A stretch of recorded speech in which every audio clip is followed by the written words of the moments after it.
Are you refreshed? Good. Now what? Hi, test one. Yeah. This is very exciting. So I heard on one of your exchanges with someone else on another seminar, they had used this story about wanting to be with Santa Claus, and if they could ask Santa for a gift, and you said, why are you using that example? You're like, you've got Abraham and the universal wisdom right here. What do you want to ask from this Santa? So I thought I wanted to ask you about, I've been just recently learning about you, and I was really impressed when Esther was saying if she gets an impulse, she always acts on it, even if it doesn't make sense. And not always, but she means to, depending upon the clarity of the impulse. And most recently, is it upper half of the scale impulse or lower half of the scale impulse? Right. And they've always come when I've been meditating, or at the end of my meditation, usually. Anyway, so that's usually an upper half of the scale Of impulse. course, yeah. So I'm loving that. So I got this impulse to text a friend, because we usually connect and touch base and check in on each other every couple of months. And it came to me to just like, oh, you don't want to to just go ahead and do that. So I'm like, okay, Esther says if she needs to get in the car and drive and she doesn't know where she's going, she just drives. And so I'm like, I'm going to just text my friend and say hi. And what was exciting about it was I knew I was receiving an impulse, even if I didn't understand where it was going. Pause there just for a moment. And that's such an important thing to know, because your vortex has so many layers, and no one could really define precisely what's in there. In other words, sometimes you have to follow the impulse and follow the impulse and follow the impulse and follow the impulse, and then, oh. Right. Yeah. So I just did it, and then sure enough, when I just said, how are you doing? Hope you're doing well. And then he texted back and said, oh, I've been wanting to talk to you. Would you be interested in working with me on a new business I'm launching? And I have a vortex job that's corporate and it's all taken care of. But, and I said, at first I was thinking, it was just interesting to see how I was being led through the path of least resistance, because my first impulse when he texted and said, do you want to do a project? And I thought, oh, he's not going to want to pay me, or it's just going to be a thing or whatever.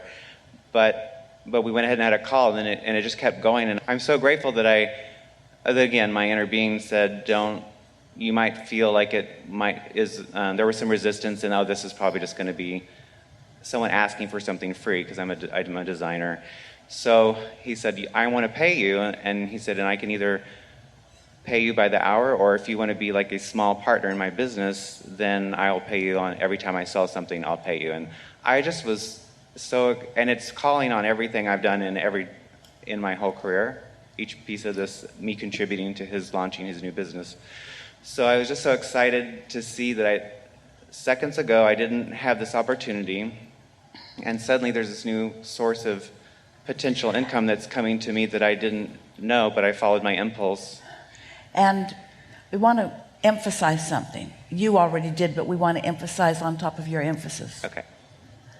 The fact that you didn't know what the impulse was about. Had you known that he was going to offer you something to do, you may not have called. You may not have gone there, because you're trending with either this person or with this kind of situation is they're going to ask a favor of me and they're not going to want to pay me.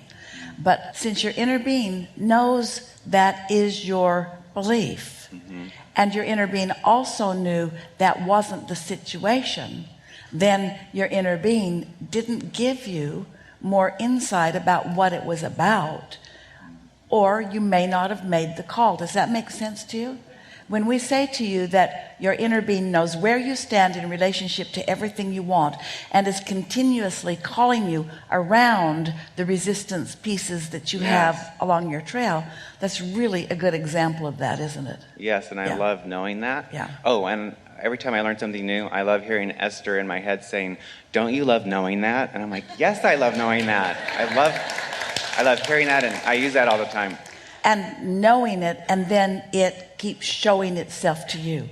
Everything that you know unequivocally then you realize it over and over and over and over until you've got such a trend going that you can never be left out of anything like that. Yeah. So, with the Santa Claus thing, it was more about when you have the opportunity to be with Abraham and to chew on something, even if it's not a problem, I'm excited about it, and I expect it to just continue to grow, and because we're still in the launch, we haven't launched yet, but I was just so excited about something new that came to me that I didn't even know was going to happen, and it's because I've been meditating. And so, is there anything that where I am now? Is there anything that now that I have access to Abraham, that you would want to tell me about this job or about this new opportunity? Once you understand what you understand, then it can be extra satisfying to turn up the gas a little bit. And by that we mean now for you is a good time to do more scripting. In other words, more deliberately guiding things the way you want them to be. Now, this is the best conversation, because think about the subtleties of what we're talking about here. Don't turn up the gas and don't try to figure it out before you can figure it out. That went really well. But then as it has been revealing itself, but as you realize what's being revealed, now you get to get your hands more deliberately in the clay. And you get to add more of the details of things that right now this red hot minute would please you in the process. A very common question on the Abraham Now broadcast that people submit every week goes something like, am I really just supposed to sit around and wait? And the answer is only if you're resistant in nature. But when you're tuned in, tapped in, turned on, and it's starting to unfold, isn't it way more fun to let your mind just wander in the direction of what you're wanting? Don't you like utilizing your ability to focus, your ability to reason? Here's another word. We've added a few words to chew on while we're together. Let's introduce or repeat the word logic. When something feels logical, there's a clicking into place. And now you have your awareness of your inner being as part of the mix, your awareness of your emotional guidance system. You're really in tune with how you feel. Now you can let your mind peruse the details and feel the logic of things clicking into place. And that's what's going to make this person say to you, I knew you would be an extremely good partner, team maker, because that's the way you are. And sometimes when we are teaching, people back too far away from that. Sort of like whatever will be, will be. Sort of like I'll get into the allowing mode and I'll let the universe deliver it to me. But do you know any kid who was waiting for Santa to come who didn't want to get the request in to Santa before he came? The kids usually say, just let him bring me whatever. Nobody's that dumb. I specifically, one thing I've been trying to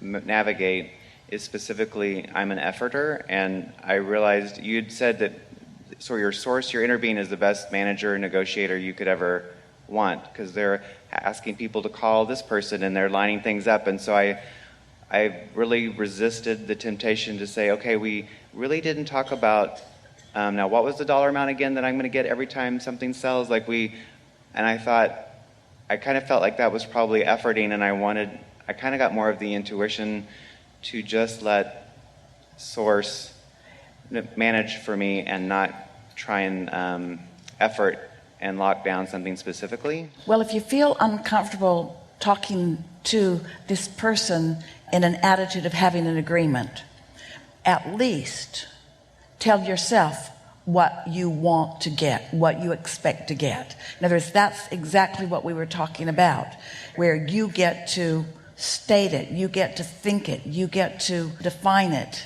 And that's the reason that this person said, I can pay you by the hour, or I can pay you a percentage of the project. And that's a better option for you. Right. Because these projects are going to be really, really good. And a percentage of the project it will elicit from you more cooperation.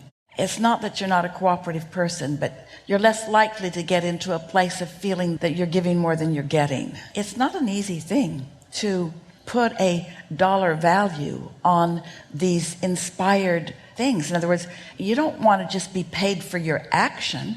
You want to be paid also for your knowledge, and also for your intuition, and also for your alignment. There's a whole lot that goes in.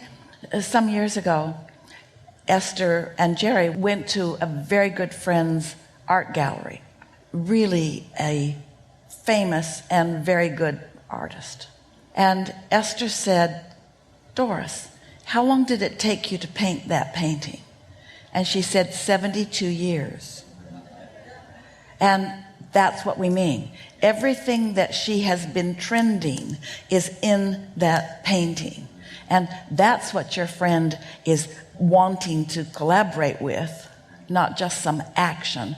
That sort of talks to you too, doesn't it, about what we were talking about earlier? Yeah. Enough? Yes. Really good. Thank you. Really good. Really good.